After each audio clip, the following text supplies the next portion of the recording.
Abigail, you're not invited to our Christmas party. This house isn't yours anymore." That's the text my mom sent me, sharp as a knife, kicking me out of the family celebration in the very home I'd saved from foreclosure with my own hard-earned money. I stood outside that weathered Victorian house in suburban Denver, Colorado, on Christmas Eve, watching my family's silhouettes dance through the glowing windows, my breath freezing in the winter air, my heart breaking with every step I took back to my car. That was 6 months ago, in December, and those words still sting like salt in an open wound. The real gut punch? I found out my parents had secretly wiped my name off the house's deed, erasing every sacrifice I'd made. Every skipped coffee, every extra tutoring session I took to pay their debts and prop up their failing business. For years, I'd been their rock, stretching my teacher's salary to keep our family afloat, all while living paycheck to paycheck. But when they shut me out, I was done. And when they came knocking later, begging for my help, I was already building my comeback. You won't believe how I turned their betrayal into my victory. Hit subscribe, and let's dive into this story together. Hey, I'm Abigail, 38, a high school English teacher, now living in a sweet little bungalow in Denver with my tabby cat Willow, and a life that's finally mine.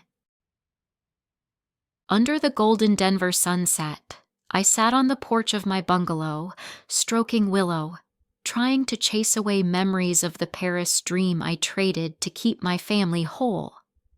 The evening was calm, the air tinged with pine from the Rockies, and Willow purred softly beside me, a small comfort in my quiet, independent life. Yet beneath this peace, a dull ache lingered, a reminder of what I'd lost.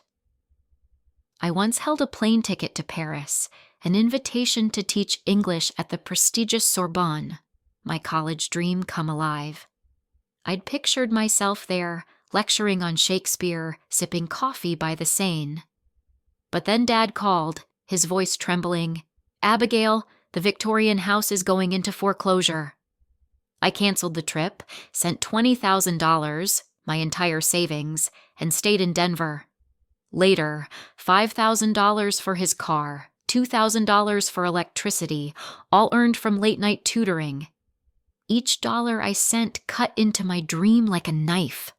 I told myself it was love, but why did it hurt so much? Last month, he called again, desperate. "Abigail, I need $3,000. The water's getting shut off." I sighed, weary. "I just paid for your car, Dad." He interrupted. "You're my only hope. Don't abandon us." I wired the money, but resentment simmered. Silent sacrifices are an invisible burden, and family love can mask exploitation. Caught between this life I cherish and their endless needs, I didn't know those payments would lead me to a cold Christmas Eve, erased from the home I'd saved. On Christmas Eve, when Denver's air brimmed with the scent of burning pine, my mother's text pierced my heart. "Abigail, you're not invited. This house isn't yours anymore." The words blazed on my screen, cutting through the festive glow like a jagged knife. I'd been driving to our Victorian home, eager to share my promotion to head of the English department, a triumph carved from 3 years of sleepless nights and unyielding grit. I'd imagined announcing it at the Christmas dinner, a tradition I'd begun when Nate was small, a night that once knit us together.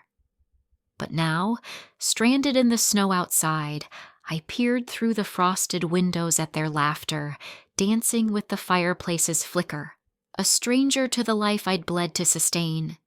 The betrayal struck like a thunderclap. I'd surrendered my Paris dream, my savings, everything, to rescue that house, to shield them from ruin. Yet here I stood, cast out, their warmth mocking my sacrifice. Snow stung my shoulders, cold and relentless, but the pain within burned colder, deeper. I called Mom, voice trembling with disbelief. Why? What did I do wrong? Her reply was a shard of ice. Don't make a scene, Abigail. Things have changed. No reasoning, no regret, just a wall of indifference. I drove off, tears blurring the streets, questioning if this was merely the first thread of a darker tapestry. Betrayal from those you love most can shatter every trust, yet it also pries open a window to harsh truths. Unbeknownst to me, this night was only the dawn of unraveling their deceit. 1 month later, as I sifted through dusty papers in Mom's garage, my hands trembled when I opened an envelope. The house deed. My name had been wiped clean. The Victorian home I'd poured my Paris dream savings into, $20,000 to save it from foreclosure, now bore only their names. The shock hit like a punch, my vision blurring as the betrayal settled in, heavy and cold. I marched to the living room, clutching the deed, and confronted Mom. Why isn't my name here? Her smile was tight, her voice laced with fake sweetness. We did it to protect you from legal troubles, Abigail. But the lie unraveled when I dug up old receipts. They'd removed me the day after my payment cleared, a calculated move. Dad chimed in, gruff and dismissive. You don't get it, do you? Their words stung, exposing years of manipulation. The house didn't choke me, it was the truth. I wasn't their daughter, just a means to an end. I paid to save this house, I shouted, my voice cracking. Mom shrugged, icy and detached. You don't see the big picture, Abigail. It's for your own good. Dad snapped. Stop making a fuss. You're always too sensitive. Their selfishness burned through me, a painful clarity. Yet that pain lit a fire. The truth, raw and brutal, showed me who they were. I walked out, the deed crumpled in my fist, vowing they'd never control me again. Justice could wait. First, I had to break free. In the cold living room of the Victorian house, I stood before my parents and shouted, You erased me from your lives! Don't expect me to save you again! The air was icy, the unlit fireplace a stark symbol of the warmth long gone from this family. Shadows stretched across the hardwood floor, cast by the pale winter light filtering through the tall windows. The confrontation erupted like a storm. My father's face contorted with rage as he pointed at me, his hand trembling. You've been selfish since you were a child, Abigail. Remember when you wouldn't lend Nate money? His voice thundered, accusatory. My mother, perched on the edge of the sofa, chimed in with a tone soft yet venomous. We raised you, and now you turn your back on us?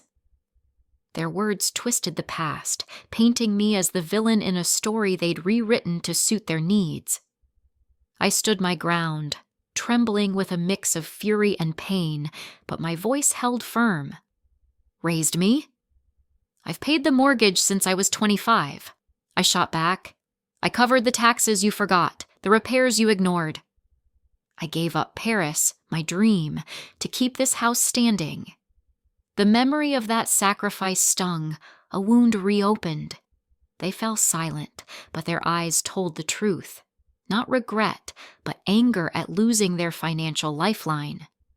The emotions churned within me, rage at their manipulation, grief for the years I'd lost, yet a newfound strength rising through the chaos. I was no longer their puppet. A tear escaped, tracing a cold path down my cheek, but I didn't wipe it away. It was proof of my humanity, not my weakness. You think I'm selfish? I demanded. I sacrificed everything, Paris, my dreams, all of it, and you dare call me ungrateful? My father's retort was sharp. You owe us, Abigail. Who raised you? My mother added, You've disappointed us. You're not a good daughter. I took a deep breath, steadying myself. I owe no one, I said, my voice calm but resolute. From now on, I live for me." Their silence hung heavy, their narrowed eyes burning with the rage of exposure, not remorse. I turned and walked toward the door, my footsteps echoing in the hollow room. The door shut behind me with a final thud as I stepped into the crisp Denver air. My heart felt lighter than ever, unshackled at last. Yet, as I walked away, a question lingered. Would they let me go, or would their bitterness follow me still? This moment was my liberation, a painful but necessary severing of toxic ties. Freedom came at the cost of a bleeding heart, but it was mine. Under the gentle drumming of Denver's spring rain, I sat in my car, the mist coating the windshield like a veil over my thoughts. My fingers hesitated over the phone before I dialed Sarah. When she picked up, my voice broke as I said, "I don't know if I can handle this, Sarah. They've erased me from their lives." The words spilled out, raw and jagged, carrying the pain of my family's betrayal. How they'd stripped my name from the house deed after I'd poured my dreams into saving it. Sarah's response was immediate, her tone firm yet tender. She grasped my hand through the distance of the call, saying, "You've given them too much, Abigail. Remember when you skipped that vacation to pay their debts? Enough is enough." Her words pierced the fog of guilt that had clouded my mind for weeks. She was right. I'd spent years tethered to a family that never saw me, never cared to ask how I was holding up under their weight. That night, restless and driven by a flicker of defiance, I opened my laptop and began to write. I started a blog, erased but unbroken, spilling my story onto the screen. The Paris dream I'd let slip away, the house I'd fought to keep, the family who'd turned their backs. Each sentence was a shard of glass, cutting yet cleansing. When I pressed publish, I didn't expect the wave that followed. Hundreds of messages poured in from strangers online. "You're not alone. I've been there too." Their voices, distant yet intimate, stitched together a safety net I hadn't known I needed. But then came the storm cloud. A message from my mother blinked onto my phone. "Abigail, your father is sick. How can you be so heartless?" My chest tightened, old instincts screaming at me to run back, to fix it, to prove I wasn't the villain they painted me as. "But if he's really sick, Sarah, what then?" I asked, my voice trembling over the line. Sarah's reply was unflinching. "They always have a reason, Abigail. You're the only one they don't care about." Her clarity hit me like a slap, waking me from the trance of obligation. I set the phone down, hands steady, choosing myself for once. The rain had softened outside, and a faint ray of sunlight slipped through the clouds. I felt like someone drowning, finally pulled to shore, still battered, still aching, but alive with a fragile hope. Sarah's unwavering support and the chorus of voices from the community were my anchors, showing me I could stand even when my family had left me to fall. Sarah had said it plainly. "You don't owe them, Abigail. They owe you an apology." In the quiet of my small apartment, with the rain a distant hum, I began to believe her. The blog took on a life of its own, its words rippling further than I dreamed. But I didn't know then that my family would soon reappear, their next act in this endless drama already taking shape. One cold afternoon, with the wind sweeping through Denver, they stood at the door of my bungalow, my mother crying, "Abigail, we need you. We'll change." The air was sharp, slicing through the cracks of my small home, and their faces, pale and drawn, carried the weight of desperation. My father dropped to his knees, an act so foreign it seemed staged. "We were wrong, Abigail," he said, voice trembling. Help us this once. Give us $50,000 to save the company, and we'll put your name back on the deed." Nate lingered behind, fists tight, adding, "If you don't help, the bankruptcy is your fault." His slip revealed their truth. This wasn't remorse, just fear of losing everything. For a fleeting moment, my heart wavered. The wind howled louder, rattling the windows as memories of their betrayal surged. My name erased from the house, my sacrifices ignored. "How can you watch your parents suffer?" my mother sobbed, her tears glistening in the dim light. "You had no problem erasing me from the house," I replied, my voice firm, cutting through her plea. Nate's anger flared. "You're heartless! The company is my future!" he shouted. "You never cared about my future," I shot back, unwavering. I pressed further. "Why not sell your car, Nate?" Their silence was a heavy admission, their masks slipping away. That brief flicker of doubt hardened into resolve, solid as stone. I wasn't that naive girl anymore, easily swayed by guilt. Their promises were hollow, a last grasp at control. Refusing them wasn't cruelty, it was survival, a shield against their endless manipulation. I closed the door, the latch clicking with finality. My heart pounded, not with fear, but with strength. Yet, as the wind quieted, a question lingered. Would they let me go, or seek revenge? Under the dim, flickering lights of the lawyer's office, I clutched the bank documents, a cold smile creeping across my face. "They have no idea I've taken control," I whispered to myself, the words tasting like victory after years of bitterness. The room was hushed, the only sound the faint rustle of papers as I traced my finger over the signatures, mine, now the creditors'. The air smelled of old leather and polished wood, a stark contrast to the chaos I was about to unleash. 2 years ago, when Nate's company teetered on the brink of collapse and the Victorian house faced foreclosure once more, I saw my chance. They were drowning, too proud to ask for help, too blind to see me as anything but a cash machine. But I was done being their lifeline. Instead, I used every penny I'd scraped from my teaching salary, $150,000, earned through sleepless nights grading papers and tutoring on weekends, to buy their debt from the bank. I'd become their creditor, the invisible hand holding their fate. They thought they were safe, basking in their delusion of control, but I was the one pulling the strings, waiting for the right moment to tighten the noose.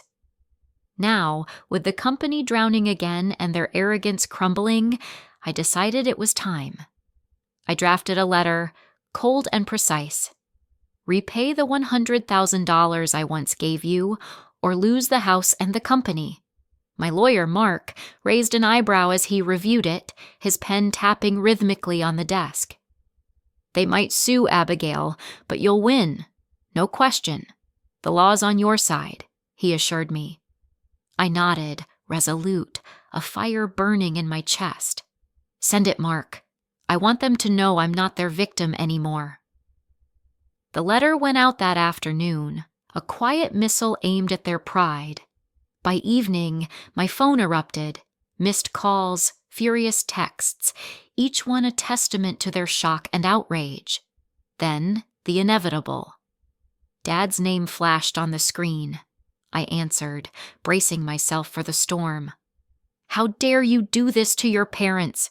he roared, his voice a mix of shock and rage, as if I'd committed an unforgivable sin. I didn't flinch. "You dared to erase me from your lives first," I replied, my tone ice cold, each word a dagger honed by years of betrayal. The line went silent, his breath heavy with disbelief, perhaps even fear. Fear and exhilaration coursed through me, a storm of emotions swirling in my gut. I felt like a survivor after a tempest, now holding a gun in my hands. I'd weathered their hurricanes of manipulation and greed, and now I held the power.